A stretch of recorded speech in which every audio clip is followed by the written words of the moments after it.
অনেক দিন আগের কথা। আকাশে পরিরাজ্যের রানী পরী ছিলেন রূপাঞ্জেল।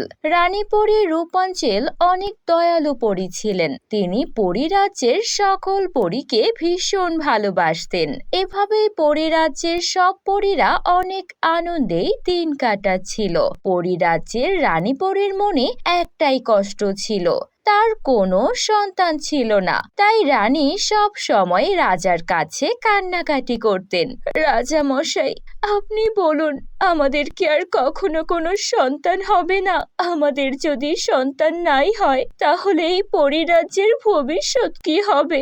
আমাদের পরিরাজ্যের পরবর্তী রানী পরী কে হবে? চিন্তা করো না রানী, আমি কোনো না কোনো একটা ব্যবস্থা ঠিকই করব। যেভাবেই হোক আমাদের সন্তান হবেই হবে। এভাবেই রানী পরী এবং রাজার সন্তানহীনতায় অনেক দুশ্চিন্তায় দিন কাটছিল। একদিন একটা দাসী এসে রানী পরীকে বলে, রানী পরী, ক্ষমা করবেন, আপনাকে ডাকতে এসেছি। আমাদের পরিরাজ্যে একজন বুড়ি দাদিমা এসেছেন। শুনেছি তিনি নাকি পৃথিবী রাজ্য থেকে এসেছেন। তিনি আপনার সঙ্গে কথা বলতে চান। ঠিক আছে, তুমি তাকে আমার কক্ষে পাঠাও। তারপর দাসী সেই বুড়ি দাদিমাকে রানী পরীর কক্ষে নিয়ে আসেন। বলুন বুড়ি দাদিমা, কি উপলক্ষে আমার পরিরাজ্যে আগমন? পৃথিবী থেকে বিশেষ কোনো কাজ না হলে তো কেউ এই পরিরাজ্যে আসে না।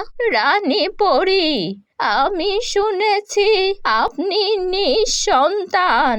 আমি আপনাকে সাহায্য করতে এসেছি। আমার কাছে জাদুর 3টে শাড়ি আছে।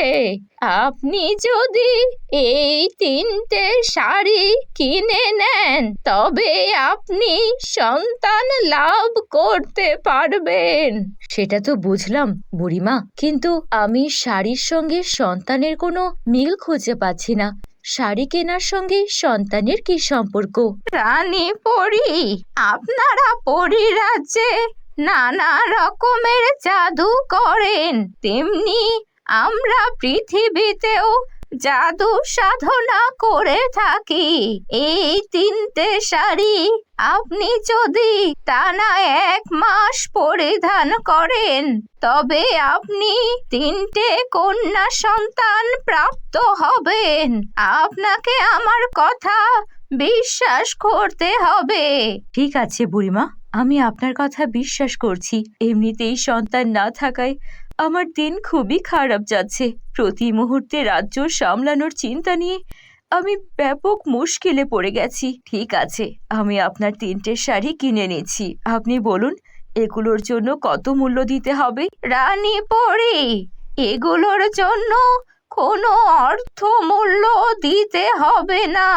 তবে আমার একটাই ইচ্ছে, আপনি আপনার 3 সন্তান জন্মানোর পরেই তাদেরকে আমার কাছে দিয়ে দিবেন। তারা 18 বছর পূরণ না হওয়া পর্যন্ত আমার কাছেই বড় হবে। আর এই 3 সন্তানের ব্যাপারে তার আগে পরিরাজ্যের কেউই জানতে পারবে না। এ কি বলছেন বুড়িমা? এতদিন পরে আমি সন্তান প্রাপ্ত হব, তাকে আমি পৃথিবী রাজ্যে পাঠিয়ে দেব? সেখানে তো ওদের অনেক বিপদ হতে পারে। বিপদ যেন না হয় তাই তো বলছি। ওদের পরিচয় গোপন থাকবে। ওরা পৃথিবীতে আমার নাতি হিসেবেই বড় হবে। ঠিক আছে বুড়িমা, আমি কাউকেই 3 সন্তানের ব্যাপারে বলবো না। আপনি 3.5টি আমাকে দিয়ে যান। এরপর বুড়িমা রানী পরীকে তার জাদুর 3 শাড়ি দিয়ে যায়। রানী পরী তার পরিরাজ্যে পুরো 1 মাস সেই 3 রঙের 3টি শাড়ি পরিধান করেন এবং 1 মাস পরে পূর্ণিমার রাতে রানী পরী 3 সন্তান প্রাপ্ত হন। তখন বুড়িমাকে খবর পাঠানো হয়। বুড়িমা এসে সেই 3 কন্যা সন্তানকে নিয়ে যায়। রানী পরী তার 3 কন্যা সন্তানকে তার থেকে দূরে যেতে দেখে ভীষণ কষ্ট পান, কিন্তু তার কাছে আর কোনো উপায় ছিল না। পৃথিবী রাজ্যে বুড়িমা সেই 3 কন্যার নাম রাখেন কিরণমালা, ঝিনুকমালা ও মুক্তমালা। কিরণমালা, ঝিনুকমালা ও মুক্তমালা সেই বুড়িমার কাছেই বড় হতে থাকে। কিরণমালা দেখতে ছিল অনেক সুন্দরী, তেমনি ছিল তার লম্বা ঘন কালো চুল। ঝিনুকমালা দেখতে ছিল একটু শ্যাম বর্ণের, কিন্তু ওর চোখগুলো ছিল নীল রঙের আর চুলগুলো সোনালী রঙের। আর মুক্তমালা দেখতে ছিল ভীষণ সুন্দরী, তবে একটু খাটো ছিল। মুক্তমালার বিশেষ একটা গুণ ছিল, মুক্তমালার হাতের স্পর্শে যে কারো যে কোনো রোগ ভালো হয়ে যেত। এভাবেই দিন কাটতে থাকে। তারা 3 বোন হেসে খেলে তাদের দিন কাটাচ্ছিল। একদিন কিরণমালা এসে তার দাদিকে বলে, দাদি দাদি, তুমি তো কখনোই আমাদের মা বাবার ব্যাপারে কিছুই বলো না। আমাদের মা বাবা কোথায়? তাদেরকে আমরা কখনো কেন দেখি না? ঝিনুকমালা আর মুক্তমালাও তাদের দাদির কাছে একই প্রশ্ন করে। তখন দাদি বলে, তোমাদের আমি সব বলবো, তবে তার জন্য তোমাদের 18 বছর পার হতে হবে। তার আগে তোমরা কিছুই জানতে চেও না। এভাবে দিন কাটতে থাকে। দাদির বয়স হয়, সে আর কাজ করতে পারে না। তাই ঝিনুকমালা, কিরণমালা আর মুক্তমালা জঙ্গল থেকে নানা রকমের ফুল সংগ্রহ করে সেগুলো বিক্রি করে। আর এভাবেই ওদের দিন কাটতে থাকে। একদিন এভাবেই কিরণমালা, ঝিনুকমালা আর মুক্তমালা জঙ্গলে ফুল কুড়াচ্ছিল। তখনই ওরা কারো আওয়াজ শুনতে পায়। আরে ঝিনুকমালা, শুনলে? আমরা কারো আওয়াজ শুনতে পেলাম। মুক্তমালা বলে, হ্যাঁ হ্যাঁ, আমিও তো শুনতে পারলাম।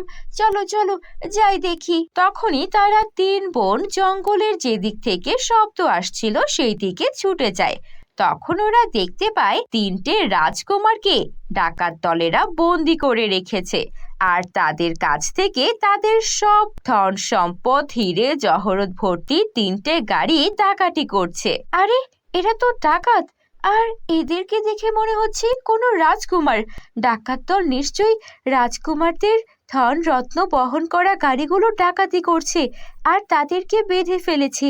মনে হয় তাদেরকে হত্যা করতে চাইছে। না না, আমাদের এখনই বাঁচাতে হবে, তাদেরকে বাঁচাতে হবে। এই বলে 3 বোন সেখানে হাজির হয়ে যায় আর ডাকাতদের বলে, খবরদার ডাকাত সর্দার, রাজকুমারদের ছেড়ে দাও, তাদের ধন সম্পদ তোমাদের নিতে দেব না আমরা। এটা শুনে ডাকাত সর্দার হাসতে থাকে আর বলে, হা হা হা হা হা, আমি হলাম কালো ডাকাত সর্দার। এই 3 পুচকে মেয়ে নাকি আমাকে হুমকি দিচ্ছে। কি করবি তোরা? এখন তো এই 3 রাজকুমারের সাথে আমি তোদের 3 জনকেও হত্যা করব। পরিরাজ্যের রানী পরীর মেয়ে হওয়ায় তাদের 3 কন্যার মধ্যে বিশেষ শক্তি ছিল। মুক্তমালা যেমন তার হাতের স্পর্শে যে কারো অসুখ ভালো করে দিতে পারত, তেমনি কিরণমালা আর ঝিনুকমালারও বিশেষ গুণ ছিল, কিন্তু সেটা কি তা কেউই জানতো না। তাই যখনই ডাকাত সর্দার এসে ঝিনুকমালা, কিরণমালা ও মুক্তমালাকে বন্দি করতে আসে, তখনই হঠাৎ কিরণমালার হাতে একটা জাদুর তলোয়ার চলে আসে। কিরণমালা সেই তলোয়ার হাতে নিতেই সব ডাকাত দলেরা ভয় পেয়ে যায়।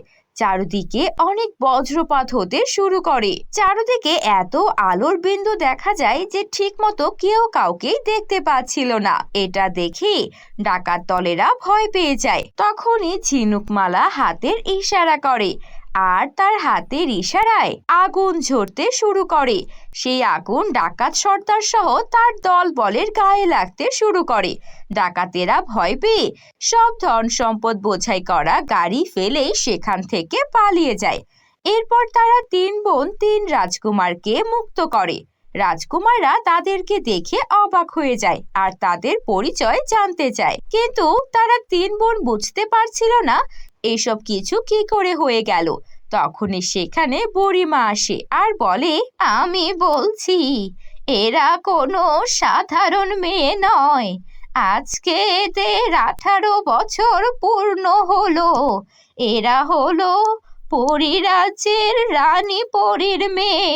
এদেরকে আমি এত বছর পৃথিবীতে লুকিয়ে রেখেছিলাম, কারণ এদের ক্ষমতা জানতে পারলে কোনো জাদুকরনী কিংবা ডাইনি ওদের ক্ষতি করার চেষ্টা করত।